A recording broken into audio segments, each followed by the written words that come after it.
The weight of loss sat heavily on my shoulders, but there was no room for solace, not with the chaos Evelyn brought to my brother's funeral. My name is Grace Thompson, a 35-year-old financial advisor, and my life has always revolved around my family and integrity. My brother, Owen, was more than family. He was my mentor, my closest friend, and the person who guided me after the tragic accident that took our parents. He had built a $50 million company from the ground up, dedicating his life to its success and, in many ways, to me. But today, in the heart of Dallas, Texas, any peace I hoped to find was shattered. Evelyn, Owen's widow, stormed into the service demanding that I transfer the company to her immediately. Her voice, loud and entitled, filled the solemn church, and eyes turned, some in shock, others in anger. "Grace, if you don't hand over Owen's company to me, I won't let you start the proceedings," she threatened, her face twisted with anger. The lawyer stood by, calm yet resolute. "Evelyn, you should know that Owen left all his assets to his sister. You don't have any claim to them." Evelyn's face drained of color, then turned red with rage. Before I could react, she slapped me hard across the face and stormed out, leaving a hush over the room. My heart pounded with a mix of hurt and fury. She had no shame, no boundaries, but this was only the beginning. The next day, as I sorted through Owen's belongings and paperwork, a call came in from Evelyn. Her tone was different this time, panicked and desperate. I almost didn't pick up, but my curiosity got the best of me. "Grace, I need help," she stammered, the bold defiance from yesterday absent. I took a deep breath, torn between anger and the remnants of family ties, but decided to listen. I held the phone tightly, Evelyn's shaky voice filling my ear. She was in distress, begging me to help her with a situation she refused to explain in detail. Part of me wanted to ignore her cries for help, but my brother had loved this woman once, even if she hadn't deserved it. "Evelyn, I don't understand what you want from me," I replied, trying to keep my voice steady. "After everything yesterday, you expect me to help you?" There was silence on the other end before she whispered, "It's about Owen's business." My heart skipped a beat. Could she have uncovered some hidden aspect of his company, or worse, tried something illegal to claim it? She continued, desperation creeping into her words. "Owen left everything to you, and I'm in financial trouble, Grace. I have debts I can't cover. You're the only one who can help me get out of this mess." I sighed, knowing this was less about Owen's memory and more about Evelyn's greed. "Look, Evelyn, I can't solve your problems, and frankly, I don't owe you anything. Owen's company was his legacy, and he entrusted it to me for a reason." I felt a strange calm settle over me, a resolve to protect what he'd left behind. A few days later, the first sign of Evelyn's retaliation came. She filed a claim against the inheritance, attempting to halt the transfer of Owen's assets. I had no choice but to prepare for a legal battle. I reached out to an attorney, determined to protect my brother's legacy and prevent Evelyn from getting her hands on the business. Meanwhile, my family was adjusting to life without Owen, though his absence left a void none of us could ignore. Lucas, my 18-year-old son, had always looked up to his uncle, and Mia, my 14-year-old daughter, struggled to understand why someone would try to exploit our grief. "Mom, why is Aunt Evelyn doing this?" Mia asked one evening while we were setting the table for dinner. "It's hard to explain, sweetheart," I replied, keeping my frustration in check. "Sometimes people let greed take over, and they forget what really matters." As we settled down for dinner, I couldn't shake the feeling that Evelyn's schemes were far from over. She wasn't going to give up easily, and I knew I had to be vigilant. The days dragged on, each one filled with more demands from Evelyn's lawyers and mounting tension. Finally, I decided it was time to learn more about what I was truly up against. I hired a private investigator, hoping to uncover any secrets Evelyn might be hiding.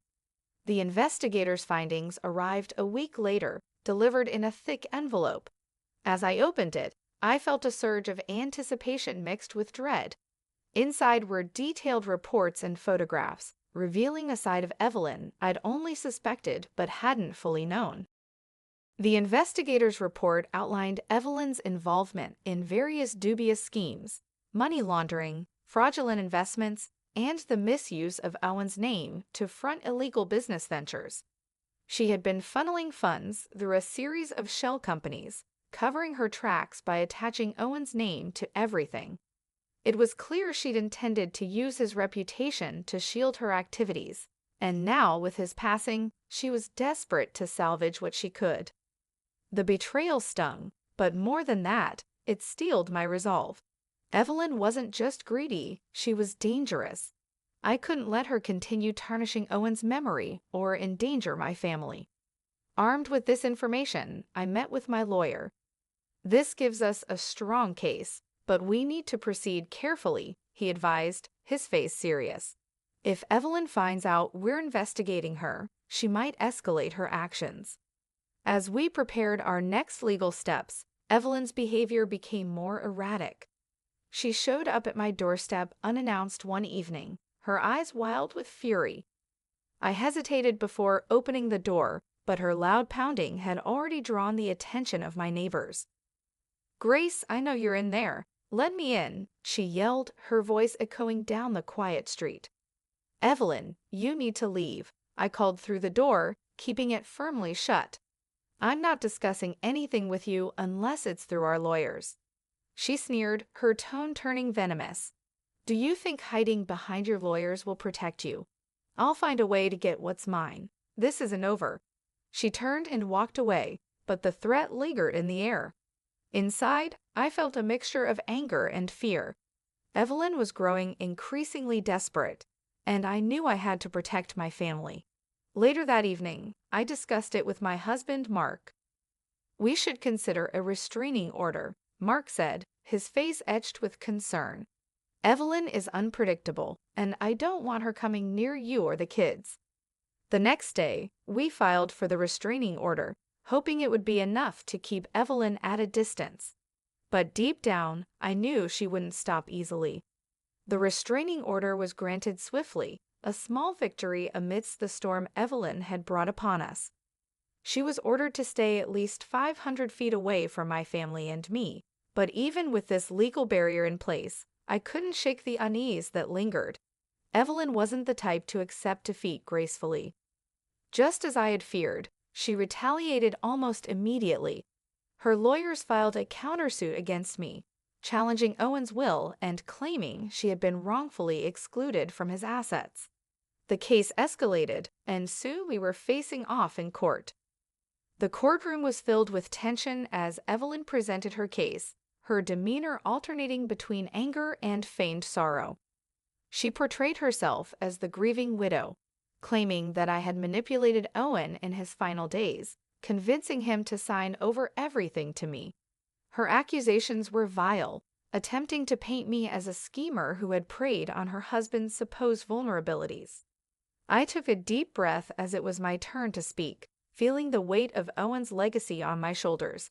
"Your Honor," I began, my voice steady but firm, "Owen entrusted his company to me not out of manipulation or deceit, but because he knew the truth about Evelyn's actions. I have evidence that she was involved in illegal activities, using his name to cover her crimes." A hush fell over the courtroom as I presented the documents from the investigator, detailing Evelyn's financial misconduct and illegal dealings. Her face paled as she realized the severity of the evidence, but she quickly regained her composure, shooting me a glare filled with fury. "You're lying," she shouted, her voice ringing out in the silent room. "Owen would never have done this to me." The judge called for order, his face stern as he examined the documents. He looked at Evelyn, his gaze unyielding. "Miss Evelyn, the evidence presented here is substantial. We will review these findings in detail, but if these allegations are proven true, there will be serious consequences." Evelyn's defiant posture faltered, her confidence beginning to crack. Her lawyers whispered urgently to her, but I could see that she was unraveling. For the first time, she realized she was losing control of the situation. After a tense recess, the judge returned to deliver his verdict. He looked directly at Evelyn, his tone final. "Ms. Evelyn, based on the evidence and the last will and testament of Owen Thompson, I find no grounds for your claims. Furthermore, the allegations against you are serious and will be forwarded for further investigation. The restraining order will remain in place, and you are prohibited from contacting or approaching Ms. Grace Thompson and her family." A wave of relief washed over me, but I kept my emotions in check, unwilling to show any triumph in front of Evelyn. She stood there, seething, her face a mask of rage and humiliation. As I left the courtroom, I felt the burden of Owen's legacy lift, knowing I had protected it from her clutches. The courtroom victory brought relief, but it was short-lived. In the weeks that followed, Evelyn's desperation turned sinister. She was no longer trying to win legally. Now, it seemed her only goal was revenge. I began receiving anonymous calls late at night, silent except for the faint sound of breathing on the other end. Strange cars appeared outside my house, staying parked just long enough to leave me feeling uneasy. Mark and I became hyper-vigilant, especially around Lucas and Mia. We updated our home security, warned the kids to stay cautious, and tried to keep up a semblance of normalcy. But Evelyn's threats hung over us, a shadow darkening every corner of our lives. One evening, while I was cooking dinner, Mia ran into the kitchen, her face pale. "Mom, there's someone outside watching us," she whispered, clutching the edge of the counter. I looked through the window, and sure enough, there was a figure standing just beyond the fence. My heart raced as I immediately called Mark, who was on his way home from work. "I'll be there in 5 minutes," he said, his voice tense. "Lock all the doors and keep the kids inside." By the time he arrived, the figure had disappeared, but it was clear Evelyn's threats were escalating. This wasn't just about money anymore. She was fixated on making our lives a living nightmare. Mark and I sat down that night, determined to put an end to her harassment. "We have to take this to the police," I said, my voice resolute. "Evelyn's gone too far, and I won't let her intimidate us any longer." The police took our statement seriously, and with the restraining order already in place, they agreed to increase patrols around our neighborhood. However, they warned us that without clear evidence linking Evelyn to the harassment, there was only so much they could do. Days later, the investigator I had hired called with new information.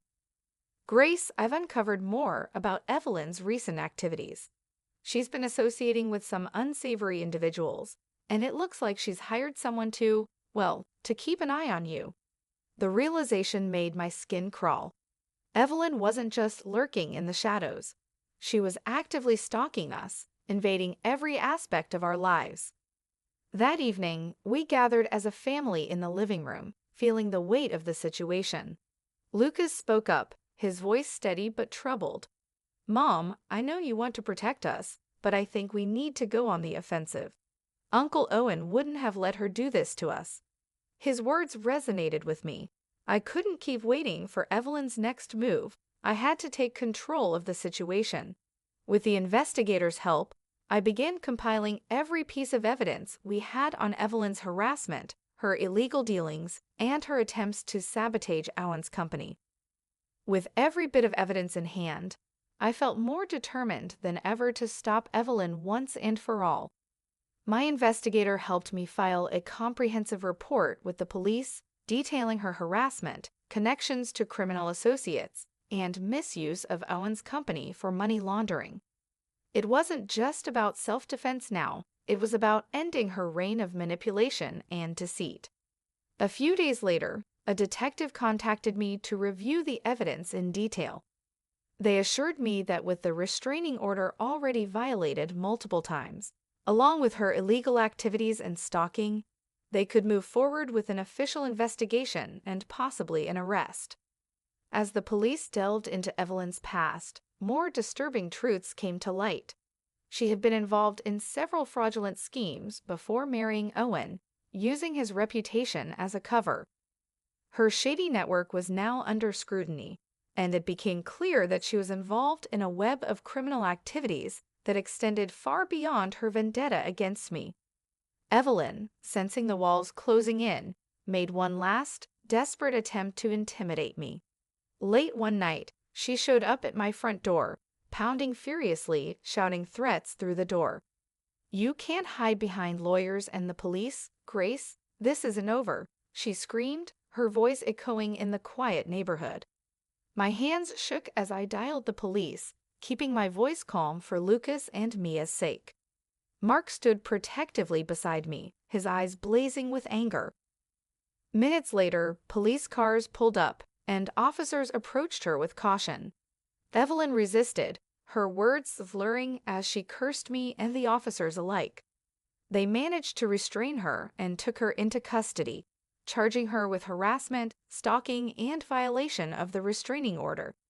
I watched from the doorway, a mix of relief and sorrow washing over me. Evelyn's arrest made the news, and her criminal activities soon became public knowledge. The police uncovered her involvement in fraud, money laundering, and even attempts to siphon money from Owen's business.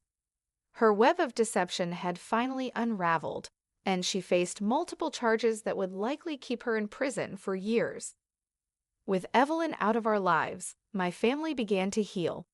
I returned to my work as a financial advisor, feeling a renewed sense of purpose.